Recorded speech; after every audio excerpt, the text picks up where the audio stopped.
ওই শুনুন, নিচে চোর ওপরে ভূত, আমি এবারে গেলুম।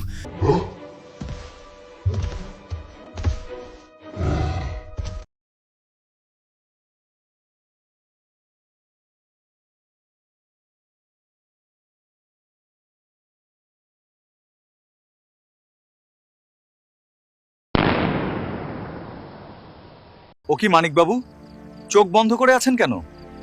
ও বাবা, বন্দুক ছোড়া কি সোজা কথা? কুমার, তুমি দেখ গাছ থেকে কে মাঠে নামছে, মানুষের মতন দেখতে, অথচ আকারে প্রকাণ্ড ও শরীরে কোনো পোশাক পর্যন্ত নেই, আর বন্দুক ছোড়া মিছে। সেটা এখন বন্দুকের নাগালের অনেক বাইরে গিয়ে পড়েছে। আর আশ্চর্য বটে, আমিও কিছু বুঝতে পারলুম না। কিন্তু আমরা কি দেখলুম বিমলবাবু? ভূত? সে কথা পরে ভাবা যাবে, এখন আসুন মাঠে যাই, দেখা যাক কে সেখানে গেছে।